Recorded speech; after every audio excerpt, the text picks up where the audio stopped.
Hello, and welcome to today's webinar, where I'm going to take you on a journey to help you better understand canopy management for cotton production in Australia's tropical regions. My name is Paul Grundy, and I work for the Department of Primary Industries and also as part of the Australian Cotton Industries extension arm, CottonInfo. And I'm going to cover the topic of canopy management today, which is something that challenges cotton producers across Northern Australia. And I hope that through this webinar, you'll gain a greater insight as to why the crop grows the way it does during the tropical monsoon and on the soil types that we grow cotton on, and how you might be able to better exploit the way in which the crop grows to make the best of your particular situation. So given that the planting window for most regions across Northern Australia overlaps the monsoon season, crops are going to be exposed to a range of conditions. In some years, conditions will be quite sunny and the crop will grow quite normally, retaining high levels of bolls throughout the flowering period. However, in other seasons, it's likely that conditions will be cloudier than average, and crops might be exposed to cloudy weather for periods of 2 to 3 days, sometimes 2 to 3 weeks. And this has clear implications for canopy responses with a lot of fruit shedding and expansive canopy growth. And then there's other seasons where you might get a combination of the two, where you have sunny conditions largely during the day with an afternoon build-up and storm rain late in the afternoon or overnight. Each of these situations, and then when you couple that with different soil types, will create quite different canopy responses. And it's our job as managers to work with that and make the best of each of those situations. And the other thing that really sets northern crops apart is that things happen fast. Both the crop's growth and its rate of development is really rapid during the wet season. And this really contrasts southern crops that after they're planted in early to mid-spring will take quite some time to develop and quite a long time to reach flowering, around that sort of 65 to 70 day period. Northern crops often arrive at that point in about 45 days after sowing. And you can see that very clearly here in this photo, where we've got two plantings in the Burdekin that were exactly 20 days apart, both sown in December, and you can see the very different level of growth. So when we look a little bit more closely as to what's actually going on driving this expansive growth, the first thing that you'll notice in northern crops is that crops develop large, thin leaves. And this really gets going around the time that squaring begins. And it's a good adaptive strategy in that the plant is probably getting a bit of cloudiness, so having a larger solar panel makes sense. And also with the low evaporation demand because of the wet season, those leaves can afford to be quite thin without much waxy buildup. The other thing that happens is the stems on the main stem and the petioles also become longer, and this allows each of those leaves to escape the neighbouring leaf and give it the best chance of receiving sunlight. And both of these responses feed into that vigorous growth that we see from very early in the season. The other response that we see during the wet season, and this is driven largely by the increased cloudiness that often goes hand in hand with warm night temperatures around 24 degrees or warmer, is that this can cause the crop to shed both squares and newly set bolls. Now, these lost fruit can be compensated for, but the thing to keep in mind is that for every new square that the crop needs to grow to replace a lost position, that also produces obviously a new node, a new piece of stem, and a new leaf subtending from that fruiting position. And if we see situations arise where cloudy conditions continue over a long period of time, that continued shedding and then the replacement of those shed squares by further canopy growth in the upper and outer part of the canopy, coupled with those expansive leaf and stem responses, can really lead to an imbalance between the vegetative part of the crop and the fruit part of the crop. And that can really complicate our canopy management and exacerbate those shedding responses, as I'll show you in a minute. So when we look at canopy management, a lot of people get fixated on the height of the crop, but really the central objective of what we're trying to achieve is to maintain effective sunlight penetration, particularly into the lower canopy, right up to that point of where the crop begins to cut out, which basically is the point where the flowers come to the top and that actual canopy itself stops growing for a period of time. And in this slide here are examples of two different canopies within the same field. So this was a mepicot chloride experiment that we were running. And you can see that the canopy on the left-hand side there has become quite large early in the season. And that upper part of the canopy is now very actively preventing sunshine from getting into the lower part of the canopy. And basically that crop is shading itself. You can contrast that with the example there on the right. You can see that it's been managed more strictly for those canopy responses, and basically it's been constrained with the use of Mepiquat. And you can see that sunlight, we're about 2 weeks into flowering, is penetrating all over that crop canopy. And the practical outcomes of this is the canopies, such as that one there on the left, that begin to self-shade, it exacerbates those shedding responses. This graph that's just popped up essentially shows the relationship between the number of bulbs retained in the lower canopy, which is on the y-axis, with the average level of radiation that the crop received during that flowering period. I've put a red box and an arrow to that crop there that's self-shading on the left-hand side, and you can see that even though for crops that were exposed to increasingly sunny conditions, there was no difference in the rate of retention of the lower canopy. So those crops shed irrespective, and that was because the crops were effectively shading themselves in the lower canopy. If you contrast that with the ones in the blue box there, as the level of radiation increased, the retention of fruit in that lower canopy also increased. And you can see there that there's actually a proportional relationship, and that is in crops that didn't self-shade. So managing the canopy is really about managing effective use of sunlight, and we're going to go into a little bit more detail now about how we might achieve that. There's a few other things I just want to touch on before getting into the how we might manage excessive growth. And the first is to recognise that these patterns start very early in the life of the crop, particularly during those wetter than average years. What we tend to see is growth will really accelerate from early squaring, which is around 6, 7, sometimes 8 nodes onwards.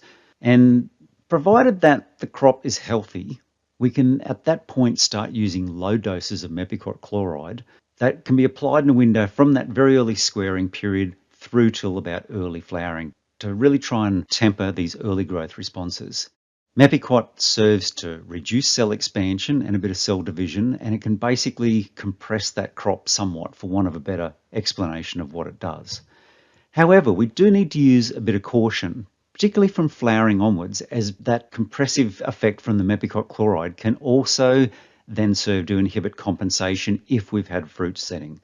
So essentially, once we get into the flowering period, we need to be a little bit more balanced with our use of this product, because whilst it might prevent those self-shading responses that I referred to earlier on, it can also prevent the production of new nodes and squares and fruiting positions that we might need to compensate for early season bulb loss. So whilst Mepiquat is certainly a very useful tool in our toolkit for slowing down the rate of canopy expansion, its usage is not without risks, and that kind of refers to that bit around compensation when we need that to take place. Mepiquat chloride alone also won't prevent fruit shedding. Okay, so you do hear from time to time that people will say, oh, look, I've got some cloudy weather coming up, I'll put some Mepiquat on, that should reduce shedding. It doesn't in fact work directly in that. However, if we can moderate that canopy expansion and limit the amount of self-shading that takes place, and that in turn improves light interception over time, it will certainly reduce the severity of cloud and reduce shedding. So the relationship's there, but it's not a direct relationship. And really the key considerations before getting into the how and when to apply questions with this hormone is that once we've applied this product, it will remain active within the plant for 10 to 14 days. So once you put it on, it can't be taken off. The other thing to keep in mind is that the crop's response to Mepiquat chloride, once it's been applied, is an interaction of factors. So the impact that you see, apart from obviously the rate that you might apply, depends on the crop stage, how much moisture the crop has available to it together with nitrogen. The boll load within the plant is certainly a factor, and then obviously weather conditions. And all of these things can interact and alter the crop's response to that product once it's been applied. And the other key thing that I want to touch on is that if the crop is stressed, so that might be moisture stress, either too much moisture or not enough, or nutritional stress, or if a stress or a likely stress is imminent, the application of Mepiquat chloride is likely to exacerbate the crop's response to that product. So I now want to move on to the how and when you might use Mepiquat chloride on a crop to manage the canopy.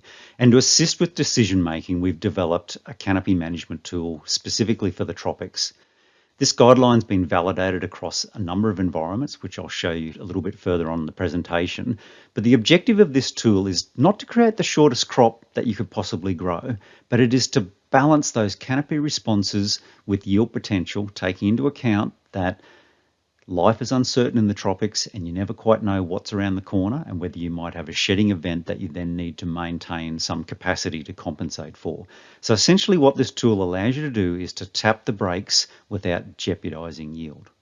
So the way in which the tool works is you go into the crop and you measure the height in centimetres and the total number of nodes on a weekly basis across 5 plants in a set location, and do that at several sites throughout your field that are representative of that overall field area. You then plot the progress of the crop on the chart over time. And the objective as you plot your heights and nodes each week is to basically track your crop along, trying to match that centre black line. Now the dotted lines that run either side of that centre line is your margin of error, if you like. So the objective is to stay in the middle of the highway, but it's fine if you sort of go either side of that, and that's going to reflect the variety that you might be growing or the conditions that you've got that season. And I'll show you a practical example in a minute, but basically that's the trajectory that we want to try and keep our crop growing on. The red and the blue lines there signify nodes above white flower, and we can use this to check the vigor of the crop as well as its development in terms of height and nodes to check that things are on track. Keeping in mind that when we measure a crop's height and the number of nodes on a given day, that is growth that has occurred, so that's already locked in. However, the nodes above white flower gives us a measure of future growth or crop vigor at that point in time, and this tool brings those two factors together to help you make a better decision and balance the potential of that crop at that point in time against current stress it might be under, with the possibility there might be future stress to come. So on this slide here, you can see a practical demonstration of where we've used this tool to manage a crop of Cycra 24 BRF. So it's no longer a variety today, but at the time, this was a Bollgard 2 variety. It was an ochra leaf variety, very, very vigorous and very indeterminate. So quite a growy crop, for want of a better description. And you can see in this example here, we've tracked the heights and nodes over time. And on the figure there, you can see the arrows pointing to the occasions where we've applied mepicot chloride. So we made our first application at around very early squaring, which was around that 6 to 7 node stage. We then came in again at around nodes 10 to 11, because we were kind of tracking at the very most upper limit of that highway, if you like. And then we tapped the brakes again, only probably a week and a half, 2 weeks later, at 13 to 14 nodes, because we broke out of that period. Soon after that, so keeping in mind that mepicot's active in the plant for 10 to 14 days afterwards, we were coming into flowering, so we thought we'd hold off a little bit, see how the crop was faring. This crop had lost quite a bit of fruit from the lower canopy, so we then used that blue line, which is indicative of a crop that has lost a lot of fruit, what its nodes above white flower would look like. And you can see that we started off flowering slightly below that model. So we had a cautious approach for another few days, but you can see then as that flowering took place that we had a clear breakout in the trajectory of that crop's height relative to its nodes. And at that point, we put a further application of mepicot chloride on. So each of these applications equate to about 40 mils of product in today's product, being RX380 or 15.2 grams of active ingredient per hectare. From that point onwards, the crop tracked really nicely for the rest of the season. And that was just a function of the bulb retention that was taking place, basically tempering the new growth at the top of the plant. Also conditions as the wet season receded were getting sunnier, so the plant tended to behave itself a little bit better as we moved into a more traditional irrigation cycle. But again, fairly practical demonstration of how we've used this tool and balanced those factors to make quite reasonable mepicot chloride decisions. And this crop yielded essentially 11 bales per hectare. So for that point in time, and I would still say for most northern crops, that was a high yielding cotton crop. So you might be wondering why I have a degree of caution around the use of mepicot chloride. And the reason for that is that we've seen across numerous experiments that we've conducted situations where mepicot causes yield loss. And where we've typically seen this occur is where you have lower canopy bolls that have been shed, and you've then been reliant on upper canopy expansion to get a compensatory fruit set a little bit later in the season when conditions improve. And what we've seen time and time again across many experiments in different environments is that if you overuse mepicot chloride earlier in the season, particularly once flowering begins, you can constrain that later growth where you might need a bit of vigorous growth mid-flowering to put those extra positions on. And you can see a figure there where you've got two examples. In this particular experiment, I've shown the control, which had no mepicot at all. against the highest rate of MC that we applied in that experiment, where we applied 280 mils of Mepiquat in a series of doses over the course of that season. And you can see the difference of how that crop presented in the upper half of the plant. And you can see that in this particular instance, the control treatment at the end of the day yielded about 3 bales per hectare more than the highest rate of Mepiquat chloride treatment. And you can just see in those pictures there where that Mepiquat has really diminished the ability of the plant to put additional nodes on at the top, not just off the main stem terminal, but also sideways on those branches. You can see those missing second position boles. In some cases, there's a couple of third position boles. So that's the constraint with using Mepiquat chloride. You sort of want to keep things tempered as you go through, but you don't want to hit the brakes too hard, because you never know when you might need to put on a bit of mid-season growth during that flowering period leading up to cutout to get back some lost fruit if you've had a week or two of cloudy, unpleasant weather. In 2020, we had the opportunity to validate this model, which had been developed in the Burdekin, which is coastal North Queensland, in quite a different environment, being the Ord near Kununurra in the Kimberley region of Western Australia. This environment compared to the Burdekin is certainly much warmer, and cotton is planted at a different time in that it's planted towards the latter half of the wet season. This work was led by a really good colleague of mine, Dr. Stephen Yates, CSIRO, and what Steve and I were really interested in was how well this model would fit in a very different climate, to kind of test the suitability of this model in contrasting environments across the north. The way in which we did this validation was to basically use the Burdekin model as a control. We tried to manage the crop with both the use of Mepiquat chloride and irrigation where we could, to follow that black line as closely as possible, so up the centre of that highway. We then had a treatment that was less restrictive, in that we allowed the crop to track pretty much at the top of that dotted line, or 10% more than what that Burdekin model would allow. Likewise, we had several treatments where we managed the crop more strictly than that Burdekin model at about 85%, or just below that dotted line, and more restrictive again with that 75 and 65% of that black line. And you can see the result there with people standing in the crop, the differences in canopy height that were achieved with those different rates of Mepiquat chloride, and you can also see the yields there. And you can see that the control, which was the Burdekin model, and either side of that, plus or minus 10 to 15%, more or less gave us the same yield outcome. So that was a pretty good measure of the suitability of this model for that environment. And you can see that as we were more stringent and applied more Mepiquat chloride, that we started having an impact of the yield that was produced. And that's just a function of restricting pretty much the top crop that was grown within that particular canopy.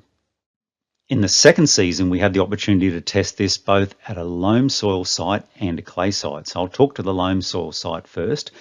In this particular season, we had a lot of rain, and that rain often delayed the application of Mepiquat. So this was done field length plots using aircraft. We had restrictions around that. And despite our intentions for this experiment of running the crop 10% above the line, 15% below the line at 85%, 25% below the line, you can see on those figures that I've got there, each of those solid lines was the line we tried to follow, and the dots there are the actual growth responses of the crop that we didn't really succeed in reining in growth according to our particular targets. And this is just a reality of cotton production in the north, that sometimes what you want to do and what you're able to do are two different things, and essentially we weren't able to really differentiate those canopy responses. And you can see that very clearly in this picture here. Looking across the trial area, there was no discernible difference in the height between those different treatments. And surprise, surprise, none of the treatments yielded any differently, with all treatments yielding about 11.6 bales per hectare. So again, a reality of the north. Sometimes what you want is not necessarily what you get. Each of these treatments tracked at the higher end of that model, and we got a good yield response, despite it not being the tallest crop you would ever come across. So I want to contrast that now with a clay soil site in the same season. Now, this was also exposed to similar rainy conditions. However, we were able to get Mepiquat on, which we'll get to in a minute, at different points during the season. But the first thing I sort of want to highlight is the trajectory of each of the different treatments. And you can see there that the one where we put the highest rates of Mepiquat chloride on, that blue line, finished a good 4 to 5, 6 nodes below the most expansive treatment, being that yellow line up the top. And the other treatments, as you'd expect, with a gradient between the least applied and the most applied, are somewhere in between. Clearly also big differences in height, with the tallest crop being about 135 centimetres, the shortest crop only reaching 75 centimetres. So we got quite a significant difference in canopy response due to our different regimes of mepicot chloride in this particular experiment. And that's a function of that clay soil. So the clay soil being tighter, we've got a more restrictive canopy response to begin with as a function of that soil type compared to that loam soil type in the same season in the Kununurra region. And the results of that can be seen here quite clearly with the pictures that Steve took of these trial sites at the end just before picking. You can see the control on the left-hand side, which essentially followed that Burdekin model, where the model suggested we use 40 mils followed by 50 mils, only on the two occasions, yielded 12 bales per hectare. So a really good outcome, very similar to that loam soil site. At the medium mepicot chloride, we used higher rates of mepicot on two occasions and then a 50 ml dose in April. Again, same as the Burdekin model. That came back quite a bit to just under 10 bales per hectare. And you can see the pattern in that high rate there where yield was reduced even further. Clearly, the canopy there is more constrained, as you can see with that inter-row area more exposed. Interestingly, if you look at the control, which was the Burdekin model being followed, and just where we applied no mepicot at all, we got the same yield, although I would say a more efficient canopy with that Burdekin model. But again, is indicative of that particular season, and something to keep in mind is that the result you get here is an interaction between the mepicot applied and what's going on in the field. So there's some other considerations that need to be thought about when it comes to canopy management. And the first is that canopy management isn't just about restricting or restraining growth. I know that's all we've talked about up until this point in time, but there are other seasons where you might have underlying factors that are holding the crop back, and you might need to use whatever tools are at your disposal to actually encourage growth and stop premature cutout. Nitrogen and irrigation play a really important role in all of this because both of these have a big bearing on how that canopy is going to grow and basically the growth of the crop. Sowing rate also plays a role in canopy development, and we've found in various density experiments that we've run looking at different planting rates in the tropics that sowing at around that 6 to 7 seeds per metre row, aiming to establish around 6 well-spaced plants per metre row, whether you're on 75 centimetre rows or metre rows, it doesn't make a lot of difference. At around that density per metre row, there is less competition between the plants, and that reduces the tendency of those plants to elongate vertically, trying to grow away from each other. So if you establish 10 or more plants per metre row, it's going to give you a crop that's predisposed to getting taller. So the first thing you can do to manage canopy is to try and pull that back a bit. Soil type also needs to be considered, and as you saw from that example in the Ord, soil type has an interaction. On loam soils, what we tend to see is that crops will be less compact, or in other words, they'll be more vigorous than those crops grown on heavier clay soils. And that's just something to keep in mind as you're managing that canopy throughout the season. So thinking about some key points that I'd really like you to take away from this webinar, the first of those would be, please use the canopy management tool. This tool is hosted on the CottonInfo website, and if you use the QR code on your screen there, that will take you to that location. You can download that onto your computer, enter your raw data, and it will plot those lines for you. And we're hoping in due course that we might have some camera technology and sensors that would do this automatically, but that's still very much a work in progress. The second thing that I want you to take away is that mepicot chloride use can and will exacerbate a crop that's experiencing stress, whether that be moisture stress, nutritional deficiency, or sunlight deficiency in the form of cloudy weather. Keep in mind that the response to applied mepicot chloride may be stronger if the crop is experiencing those stresses. Sometimes a lower rate applied and then being prepared to do this more often can balance potential risks, particularly if your crop is experiencing a little bit of stress or you're expecting some sort of stress event in the near future, which during the middle of the wet season can be at any stage. Keep in mind, once you apply mepicot chloride, you cannot take it off. That's something to really keep in mind, and it's active within that plant for 10 to 14 days after you apply. Rain-fed cotton does pose a bit of a conundrum. So early in the season, it can be a very useful tool to reduce those excessive leaf responses.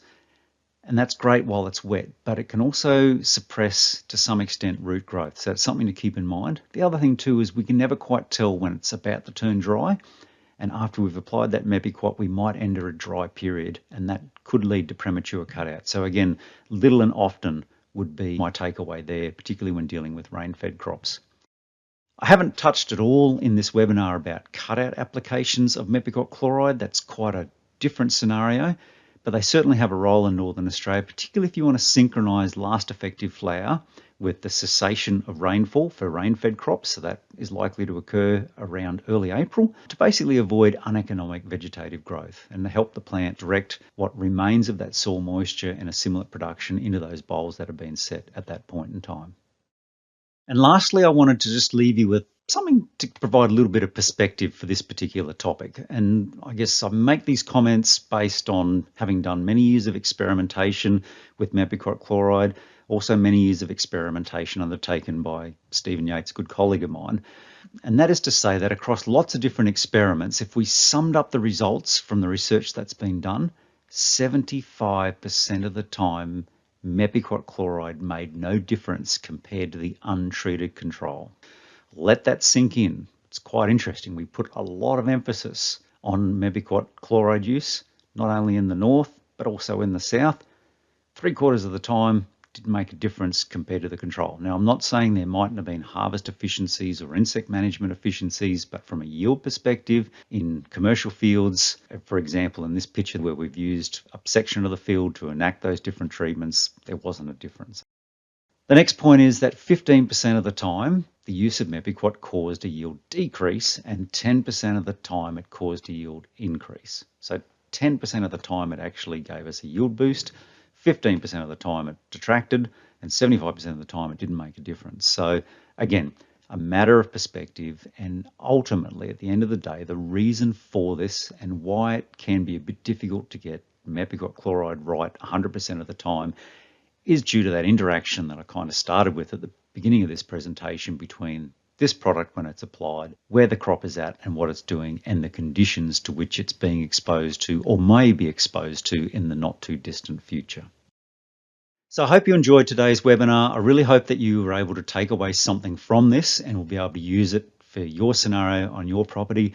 I just want to finish up by acknowledging a number of growers who have hosted research plots for both myself and Steve and others throughout Northern Australia across a range of locations. As I've mentioned before, just want to give a shout out to a colleague of mine who's now retired, Dr. Stephen Yates, who was with the CSIRO.